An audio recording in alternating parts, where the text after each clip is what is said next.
You know what the gift of the autumnal equinox is? The light and the dark share the day equally. And it's the perfect time to pause, reset, and honor balance in both your life and your business. Cheers to the balance, harvest, and the renewal. Today on the Wandering But Not Lost podcast. And now your host, Jan O'Brien and Matt Emerson. Welcome everyone to the WBNL Wandering But Not Lost podcast, where we believe that balance is not the destination, it's a way of being. This is episode 384, and you can find all those show notes over at WBNLpodcast.com. Today, we're celebrating the Autumnal Equinox, my favorite time of year, yes. That rare moment when day and night stand in perfect balance. Jan O'Brien, did you know that the word equinox comes from Latin for equal night? I didn't know that, but it absolutely makes sense. It does make sense. Yeah, and this marks. Let's jam with some science-y stuff now. This marks the two moments each year when the Earth's axis is not tilted toward or away from the sun, and that results in the sun being directly over the equator. So that causes the length of day and night to be nearly equal across the entire globe. There you are. Well, that kind of makes sense. So we're talking about this equinox, and then the when's the next? The other one is the spring. Spring. Okay. All right. Very good. And that balance is the perfect metaphor for both life and business, which we love here at Wandering But Not Lost. The equinox is always going to remind us to pause, reflect, and this one is about the harvest, right? Because the fall, autumnal equinox is about harvest, what's good, and let go of what's no longer serving us, that's the big part I think most of us are having challenges with. So we really want to focus on that. Let go of what doesn't serve you anymore and take some time and really reflect on that harvest and what is the good that's come from all of that. Right. So grab your fall beverage because Lord knows the pumpkin spice already started at Starbucks a few weeks ago. So if you're a pumpkin spice person, grab your pumpkin spice, your chai, or if you are listening or watching to this and in maybe a happy hour zone, grab an IPA. Now, I don't have an IPA here, but I went to that Trader Joe's the other day and found a pumpkin ale. Yeah, just going to Howling Gourds. So I'm not going to be drinking this at 9:30 in the morning today, but maybe this afternoon we might be sharing a little pumpkin ale in our house. And let's just toast to the balance, the gratitude, and the growth that can come from the equinox. So to that I say, cheers. Cheers. And tell me if the pumpkin spice IPA really is good. I've got some questions on that. Okay? I will indeed. All right, so the equinox really does give us a snapshot of balance, equal day and equal night, as we just stated. But here's the thing, it lasts for just one day, 24-hour period. Balance isn't something we arrive at forever. It's fleeting, and that's okay, but it's a great opportunity to focus on that, to say, how can you bring more of that balance? Because that's exactly what's happening on that particular day, which this year is September 22 or 21. I think it's the 22nd this year. I think it's the 22nd. I looked it up. But I think it depends on where you are in the world, but the 22nd, right? Well, that's true. Yeah. So, right. In life, balance can look like finally carrying, or it can look like finally carving out, that time that you have kind of neglected, like for maybe a nightly walk instead of scrolling on your phone, or it's anything that you've been putting off, right? And it's those small adjustments in your life that actually restore the energy and make you kind of feel alive again. And how about finding that balance in business, Matt? It can look like setting clear office hours or hours that you're going to put into, you don't go into the office, but whatever, office hours for whatever it is you do. Imagine the difference if you committed to not answering emails or texts after 7 p.m. I love people who have that on their voicemail. If this call is after 7 o'clock or 8 o'clock, whatever your stopping time is, I will promptly return your calls tomorrow at, from 8 o'clock on. I love that. I always thought that was such a bold thing to do because you're basically setting boundaries and letting people know they can't call you at midnight. Okay. Yeah. My wife's a school teacher, and she at back to school night, she always sets that precedent with the parents when they come back saying, you know what, I know that everybody works. I work too. And not only do I work all day with your kids, but I'm grading papers all night. So I probably will not, no, I won't be returning emails at 9 o'clock at night. Just know that I'll get your message and I'll return your message the next day, and we can talk about it. But see, you have to do when it. people know that, they can't get upset about it. And I love that when you protect that boundary, which should be so sacred to you, it's good for your well-being, and your well-being means that you're showing up for everybody else in your life. It makes you sharper and more productive when you do that. Absolutely. And people will not be mad if the expectation is set up front. That's just the way people are. So I love it. So as we've been talking about harvest, fall is harvest season. It's time to gather what we've been growing. And in life, that means reflecting on your wins and your lessons. And, we're getting into that whole business planning time of the year. And Jan will talk about business in a second. But the whole idea of, getting things, start planning for what's ahead, you have to reflect on what's gone on in the past year or whatever to really be able to start that process. So maybe you've deepened friendships, or started a new healthy habit, or made time for family. Those things, are so important. Jan O'Brien has really embraced and successfully implemented the morning routine this year that we've been talking about for a long, long time. So I know that you've done that, and that's really cool. And to add on to what you're saying, this is a time of the year as we come into things like Thanksgiving and the holiday season that there is an opportunity to find that balance with your family members or other people that are in your life, to really work on all of that, right? Yeah, absolutely. So here's a simple exercise we want to share with you, and we're calling it the Harvest Audit. So what if you just wrote down for right now up to this point, write down 3 wins for you, 3 lessons that you might have learned, and then 3 things that you're grateful for. We'll be obviously in October, or November, actually, we always do some stuff on gratitude, but it's a great time right now to start considering as we move into this new season, right? The fall, the autumn season, my favorite season. It was always my mom's favorite season. It's my favorite season as well. So cool. 3 wins, 3 lessons learned, and 3 things you're grateful for. That's awesome. And if you pivot that over into business, it's kind of the same thing, right? What has your team accomplished this year? Which clients or projects were the most fruitful? And don't skip the gratitude. Acknowledge your team, mentors, and your loyal clients. Gratitude fuels culture and retention. And it's a great way, especially if you're in a sales business like real estate or any sales business, really, that you're out there nurturing those relationships. And those nurtured relationships are the ones that you can make sure that you are following up with and might turn into sales if you are doing your follow-up correctly down the line or next year. So it's all a part of the plan, right? You can start at any time, and certainly now is the time to really be focusing in on that. And I love to be able to throw a metaphor in here, and it's a double positive for me if it can be about trees. Okay, so This is one of my favorite metaphors for this season, this autumnal, the equinox, but the whole fall season is trees. So think about not evergreen trees now. We're thinking about the trees that lose their leaves. They don't cling to their leaves, right? They let them go so that they can move into the next season where they rest and renew during the winter, and then they get ready for the spring. Honestly, trees going through the seasons, bushes, even flowers, but trees in particular that blossom and all that and go through and lose their leaves is a great, great metaphor to think about how we move through the seasons and how you don't want to cling to things that you're ready to let go of. So you have room for new things to come into your life. Love that whole metaphor. I know, it's really awesome. In life, that might mean letting go of a grudge, for example, right? Or a limiting belief, or the pressure to say yes to everything. We talked about that quite a bit lately. For me, it's as simple as protecting quiet evenings instead of overcommitting to doing things, right? It's like boxing out time in your schedule for you or your family or your loved one, as opposed to always just be run, go, build. And not feeling guilty about that. When you can find that whole balance of personal, like you don't have to always be grinding it out for work.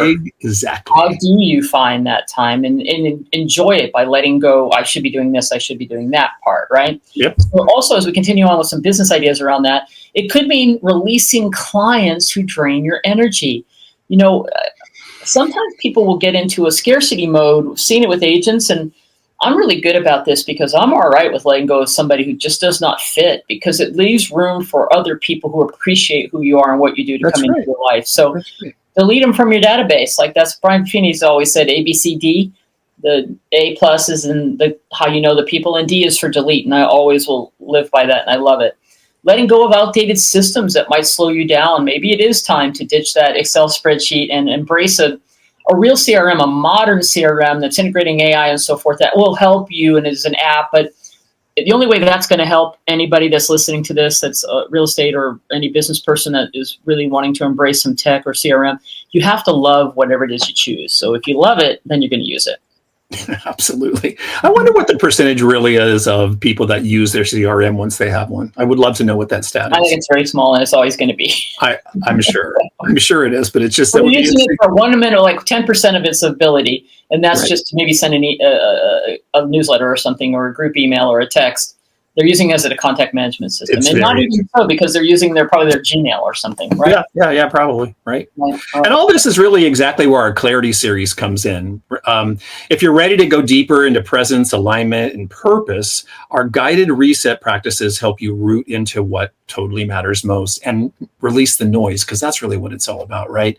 The timing couldn't be better on this. And if you want more information about our Clarity series, go over to wanderingwithoutloss.com, go to our courses tab, and you will get a rundown of everything that's included. There's 3 modules altogether. The first module and the second module have already been released. Third module is coming up soon, but you don't need to wait for the third module. You can get going on it right now, and it will make a big, huge difference in your day. So here's what I love about the equinox. It's the bridge between summer's outward energy and winter's inward reflection. Love that. And so in life, the question becomes, how do you want to finish the year personally? And in business too, right? Right. We just did a podcast on that, finishing the year strong. But how do you want to finish your year personally? Maybe it's starting a journaling practice. Maybe it's doing your morning routine, really committing to that. It could be as easy as just drinking enough water every day, right? Rest or making rest a priority before and during the holidays. You know what it is for you. Yeah. And in business, Q4 doesn't have to be the grind. Think of it as the harvest season, right? Think of it as the harvest season, because that's super fun. Or as we in California and Napa call it the crush season, right? Instead of the hustle season. Use this time to nurture relationships. I already talked about that. The relationship building is the key part of what you could be doing this time of the year. And it is so easy because everyone gets in kind of that mode, right? You can refine your systems, carve out space for the big picture planning. Imagine dedicating an afternoon a week just to strategy instead of reacting to the day-to-day. I mean, you know what I mean? If you're going to already be kind of slowing down, which, we highly recommend not doing too much of, but it's okay to carve out a little you time every once in a while. And it's also okay to carve out a little you business time every once in a while. And that, in addition to the Clarity series, which Matt just talked about, that's why we launched we called it the 120 days, because it was 120 days at the time, but it's also trending online, the Great Lock-In Challenge. So it was about using the last 4 months, or whenever you happen to pick this up, whatever's left in the year, even if you want to continue it into the new year, the last 4 months, I'll say, of the year intentionally with daily non-negotiables. Very simple. It's all guided. We have a whole podcast. I'm sure we'll have a link to that particular podcast and where you can get the download, and the Clarity series. So simple commitments and consistent action. That's really what it's about. Keeping it simple, but keeping it consistent, so the habits start to change. It's a perfect way to align your energy, everybody, with the season and step into 2026 grounded and ready to rock and roll. And speaking of that challenge, isn't hydration one of yours? Isn't drinking more water, right? And it's really lovely. I do have to use facilities more often, but I really think I'm allowing some detoxification in my body, and I'm really enjoying the water. I just can't even explain why, but it's like my body's going, thank you. Jan O'Brien has claimed that as one of her non-negotiables, and she is living walking the talk on that, which is absolutely awesome. I carry it everywhere. There's water everywhere I am. You do not need elaborate ceremonies to honor the equinox, even though I have created my ritual meditation, which if anybody's interested, I'll be glad to share it with you, because I enjoy doing those, but they're very, very simple. Simple rituals are powerful. You can light a candle at sunrise or sunset, and then just set those intentions, right? Take that dusk walk, which is, oh my gosh, the weather is changing. Oh. So beautiful. I've been walking in the mornings. I'm in a different location. I'm house and dog sitting, and I have been doing morning walks, and the earlier the better. And yesterday was the first day I really felt like it was fall. It was beautiful. So those are the simple things that you can do. And while you're walking, great to do that. Do your walking meditation. I mean, it's been wonderful. Changes everything for you just to get out and do something, do a little movement. Or try this one. Write one light thing down and one shadow thing in your life down, and something you're proud of, and maybe something that you're ready to release. So something that you want to keep going. It's almost like stop, start, continue in a way, right? Something you're proud of and something you want to release. That practice alone brings clarity. And on that note, talking about clarity, I want to jump back to the summer solstice episode we did a while back. We gave ourselves a challenge there to come up with one thing that was going to be your theme throughout the summer season, right? So I said at the time I was going to write something down on a Post-it note, and I was going to paper clip it to my desk calendar. So when I flipped it over to September, I could see if I actually did what I had talked about. So here's my desk calendar. Here's my little Post-it note that's on there. So to my surprise, I'd kind of forgotten about this, but thankfully I hadn't really forgotten about what I was doing. So it was kind What is it? Oh, wait. So you'll soon know. So I flipped it over. I'm like, there's that. So let's just see what this says. Here was my goal, or my reset, or what I wanted to change, what I wanted to release, kind of. Offer your opinion less. I remember this now. That was my thing. Offer your opinion. Then it also said live life like it's solstice. But the reason why I did that is because it's so funny when you are when you're having conversations. You and I both do this, Jen. I don't know if everybody does this, but everybody I know does this. It's so funny how you just naturally just start making the conversation about you. Yeah. You know what I mean? Oh my gosh, yes. And not you in particular. I'm not talking to you. I'm just saying. No, but I totally know what you mean. And it was like, I need to stop doing that. Because I think my opinions are the best things in the world, right? I can solve everybody's problem in my own mind, right? And I think, it can be irritating to the person you're talking to if they're having a situation that all you're doing is not listening, but throwing out opinions to them. And you're, what you think is going to help, because what they're really asking for is an ear to talk to. And I'm good about that anyway, but I found myself getting to a situation where I was like, just say, I don't have to just here's what I think you should do. Let's move on. So I actually I've been working on that, and I have gotten a lot better, especially with here in home with Laura, just doing a lot more listening and a lot less flapping my gums. Wonderful. It's good stuff. So anyway, I love this little technique, and I'm going to do either the light and dark in this next quarter, or maybe the 3-3. Was it just 3-3-3-3? Was it three things you wanted? Yeah, like basically it was a wins, gratitudes, wins, releases, and gratitudes. Let's go. I don't know. I'm going to do one of those things, and we will revisit my next Post-it note. I'm going to do the same thing during the winter solstice. Thank you. And listen, I want to add one more thing before I just move on a little bit on this. So we're talking about the equinox being on the 22nd, but did you know, Matt, that September 21st, the day before, is... Hold on. I want to cut that out and ask, when is this going to be posted? Because I don't want to say this if it's... It's going to be posted before. This is going to be posted on the 19th. All right. Perfect. So let me just pick that up again. And one more thing to add, Matt, the equinox is the 22nd, but and that's a very powerful energy every year because of what's happening with the Earth, as we just stated. But the day before the 21st is the new moon for September, which also happens to be a partial solar eclipse. Wow. And the new moon, when I really like to kind of put some additional intention around these key days of every month, when there's the new moon and the full moon. The full moon is when you do release things, and we just had that at the beginning of the month, like I think it was the 7th of September. The new moon is about bringing new things in. Okay, so this whole thing with the equinox is just powerful. Couple days are coming up here if you happen to catch this episode before those things happen, and then it continues on afterwards. So just put some intention into it. You don't need any fancy rituals or ceremonies like we were saying. So, anyway, have fun with it. Two back-to-back powerful days, right? Very cool. And so back to business a little bit on this, right? Create a team gratitude ritual if you're with a team, or maybe even if you're a broker and you're listening. How do you bring some of these principles in to, or if you have any business owner, how do you bring it in and share this this information with other people, right? Maybe you host a fall kickoff meeting where everyone shares a win, one lesson, and one thing. That's what it was, a win, a lesson, and something they're grateful for before starting new year. It can build connections, set the stage for a strong finish for those of you that work within a team or a company or in a leadership role.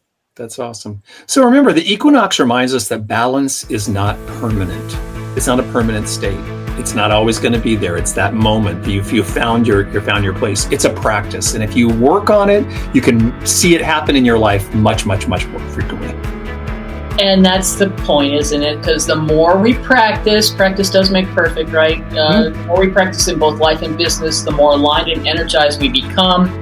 So practice, everyone, with intention. Right. So here's to balance. I don't have this one open yet, but so here's to balance gratitude and growth for this season. Go enjoy the equinox. Cheers.